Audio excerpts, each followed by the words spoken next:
ओम नमः शिवाय। जय सिया राम, हर हर महादेव। एक बच्चे ने प्रश्न किया कि गुरुजी, दूत और वीर में क्या अंतर है। मेहंदीपुर से जो दूत प्राप्त होते हैं, जो वीर प्राप्त होते हैं, वो कैसे प्राप्त होते हैं, और साथ ही दूत और वीर कौन ज्यादा शक्तिशाली होते हैं। तो आज की वीडियो में मैं आपको बताऊंगा कि दूत और वीर में क्या अंतर है। और मेहंदीपुर बालाजी में आप सुनते हैं कि दूत मिल गए, वीर मिल गए, तो कैसे ये दूत बनते हैं, कैसे ये वीर बनते हैं, और कैसे ये आपको प्राप्त होते हैं। बहुत ही गूढ़ जानकारी मैं आपको बताने जा रहा हूँ बेटा। मैं ये गारंटी के साथ कह रहा हूँ, ये जानकारी आज तक आपने नहीं सुनी होगी, चाहे यूट्यूब पे चाहे कहीं पर भी। पहली बार ये जानकारी आप सुन रहे हैं कि दूत कैसे बनते हैं, वीर कैसे बनते हैं, कैसे उन्हें उपाधि मिलती है, कौन उन्हें उपाधि देता है, और इसके पीछे का कारण क्या है, कैसे उनकी शरीर के अंदर की जो ऊर्जा है वो बढ़ती है, कैसे उनको एक अलग ही प्रमोशन मिलता है, उपाधि मिलती है। तो दूत और वीर सबको पता है मेहंदीपुर बालाजी से प्राप्त होते हैं। वैसे तो हर देवता के दूत होते हैं, हर देवता के वीर होते हैं, पर मेहंदीपुर से हम एक एग्जाम्पल की तरह बात करेंगे कि वहां पर दूत कैसे बनते हैं, वहां पर वीर कैसे बनते हैं, वहां पर जो बालाजी महाराज के जो वानर सैनिक है वो कैसे मिलते हैं। देखो, वीडियो को ध्यान से सुनो, लास्ट तक सुनना बेटा। मेहंदीपुर में जो नेगेटिविटी होती है, यानी भूत है, प्रेत है, जिन है, मशान है, कोई भी नकारात्मक शक्ति, बेताल है, कोई भी जो व्यक्ति के ऊपर हावी हो जाता है, पीड़ित हो जाता है, वो व्यक्ति, पीड़ित व्यक्ति जो है वो मेहंदीपुर बालाजी जाता है। एक बार, दो बार, तीन बार जाता रहता है, उसकी पेशी लगती रहती है। मेहंदीपुर बालाजी में अदालत चलती है बालाजी महाराज की, जिसमें प्रेतरा सरकार, भैरवनाथ, दीवान सरकार, समाधि वाले बाबा उस अदालत में बैठे होते हैं न्याय करने के लिए। मेहंदीपुर बालाजी महाराज के आदेश से कार्य होते हैं। प्रेतरा सरकार प्रेतों को मारने का कार्य करते हैं, भयंकर मार लगाने का कार्य करते हैं, और जहां भैरवनाथ प्रेतों को पकड़ के लाने का कार्य करते हैं। उसी प्रकार जो दीवान सरकार हैं, ये प्रेतरा सरकार जी के दीवान है, जैसे मंत्री होते हैं। तो इनका कार्य होता है कि जो भी मेहंदीपुर में बच्चा आता है, पीड़ित आता है, उसकी अर्जी को मेहंदीपुर सरकार तक पहुंचाना, श्री प्रेतरा सरकार जी तक पहुंचाना, बालाजी महाराज तक पहुंचाना। और समाधि वाले बाबा संकट को काटने का कार्य करते हैं। तो ये अलग अलग शक्तियां अलग अलग प्रकार से कार्य करती हैं।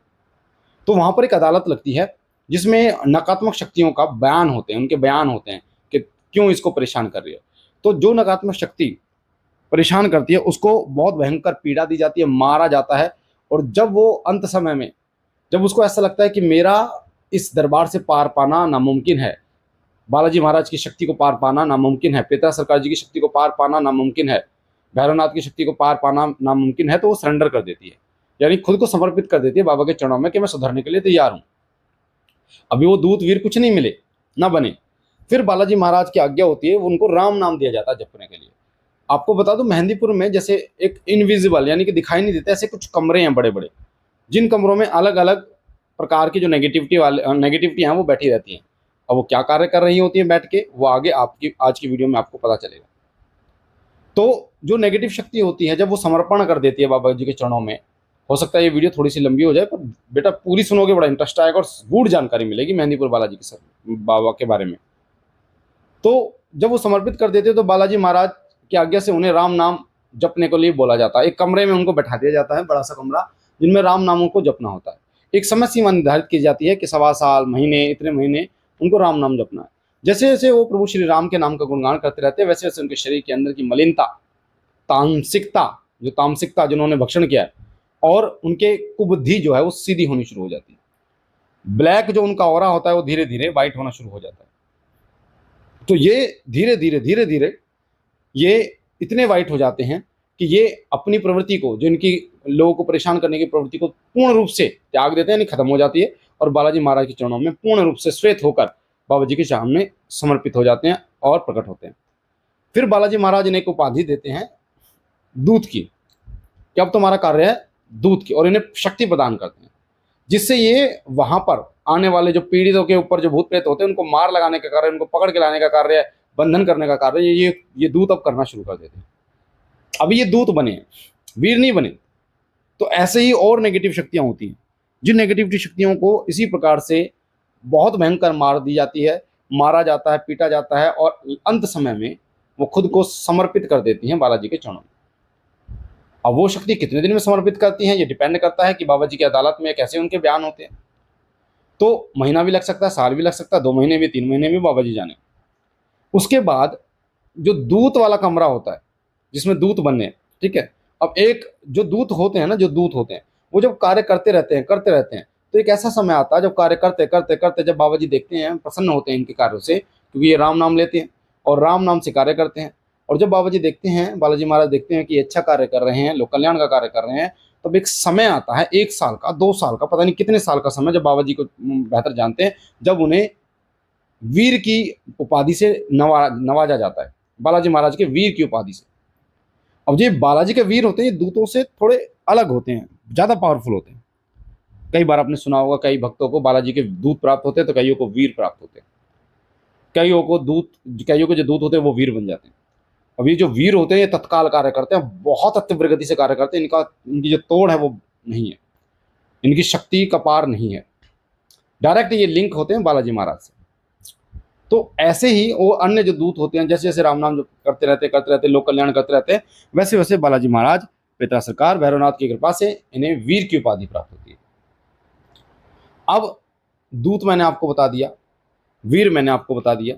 अब मैं आपको बताता हूँ जो वानर सैनिक हैं, बालाजी महाराज के जो वानर सैनिक हैं, जो दूत और वीरों से भी ऊपर होते हैं, ये बहुत ताकतवर होते हैं, बहुत ताकतवर होते हैं। मतलब इनकी, जैसे कहते हैं ना हनुमान जी का अतुलित बल धामा, हनुमान जी की शक्ति का कोई मतलब तोड़ नहीं है, अथाह शक्ति। उसी प्रकार हनुमान जी के जो वानर सैनिक होते हैं, इनमें भी बहुत पावर होती है, कोई तोड़ नहीं होता। अब ये जो सैनिक होते हैं हनुमान जी के, ये हनुमान जी की सेना के होते हैं। जो हनुमान जी की सेना है, आपको पता है, सबको पता है कि सुग्रीव जी की सेना में वानर थे, नल नील अंगद जी हैं, ठीक है। उसके बाद जो है वो कि हनुमान जी जो किष्किंधा के राजा, इनके पिता थे केसरी, उनकी सेना में भी वानर थे। तो हनुमान जी जो हैं वो टोटल मिलाकर 5 भाई थे। तो हनुमान जी के जो वानर सैनिक हैं, जिन्होंने रामायण में बढ़ चढ़कर हिस्सा लिया, जिन्होंने बहुत प्रभु श्री राम के लिए अपने जो है वो तन मन धन से प्रभु श्री राम के लिए लड़े, कार्य किया, लड़ाई करी, और प्रभु श्री राम के चरणों में समर्पित होकर उन्होंने एक उच्च कोटि का लेवल प्राप्त किया, वो हनुमान जी की सेना में, हनुमान जी के साथ। तो ये जो वानर सैनिक होते हैं ये अपने आप में बहुत ताकतवर होते हैं। तो जो वानर सैनिक मिलते हैं वो हर किसी को नहीं मिलते, बहुत रेयर बालाजी के भगत होते हैं जो बाबा जी के चरणों की सेवा करते रहते हैं, बाबा जी प्रसन्न होते हैं और अपने वानर सैनिक उन्हें प्रदान करते हैं। ये वानर सैनिक हनुमान जी की तरह ही दिखते हैं। इनके शरीर के ऊपर सफ़ेद रंग के लंबे लंबे बाल होते हैं, लगभग 1 उंगली की से भी थोड़े बड़े, और ये बहुत विशालकाय होते हैं, वज्र के समान इनका शरीर होता है, और ये हनुमान जी के एक इशारे पे कार्य करते हैं। और जब ये भगत को प्राप्त होते हैं तो भगत के एक इशारे पे ये बड़े से बड़े कार्य को करने में सक्षम होते हैं।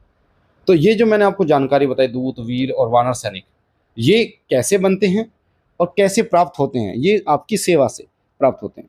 अब कैसे प्राप्त होते हैं वो भी सुन लो ध्यान से। जैसे जैसे आप मेहंदीपुर जाते रहते हैं, वैसे वैसे बाबा जी के चरणों में आपकी अर्जी रखती होती है, और आपकी अर्जी वहाँ नोट होती है कि कितनी बार आ रहा है, मलिनता आपकी खत्म हो रही होती है। और ऐसे ऐसे जैसे जैसे आपकी अर्जी लगती है, वैसे वैसे बाबा आपको अपने दूत, वीर और वानर सैनिक प्रदान करते हैं। इसीलिए मेहंदीपुर में जाना इंपॉर्टेंट है। मेहंदीपुर में लगभग 3 से 4 हाजिरी जब लगती है तो बाबा जी की कृपा से आपके साथ कोई शक्ति, नई शक्ति जुड़ जाती है मेहंदीपुर बालाजी की। ये मेरा स्वयं का अनुभव है। 3 से 4 बार आप जाएंगे, छोड़ना नहीं है जाना, पर 3 से 4 बार में ही एक नई शक्ति जुड़ जाती है, बालाजी महाराज के दूत जुड़ जाते हैं, जो आप पर कृपा करते हैं और आपके सारे कार्य करते हैं। इसलिए जब भी आप भोग दो तो मेहंदीपुर बालाजी यानी मेरे साथ जो पवित्र शक्ति है मेहंदीपुर बालाजी की, उसको भोग जरूर दे दो लोगों का। तो ये जानकारी बहुत ही महत्वपूर्ण और बहुत ही इंपॉर्टेंट जो मैंने आपको बताई, मुझे आशा है जानकारी आपको अच्छी लगी होगी। हम मिलते हैं एक नई जानकारी के साथ, तब तक के लिए ओम नमः शिवाय, जय श्री राम, हर हर महादेव।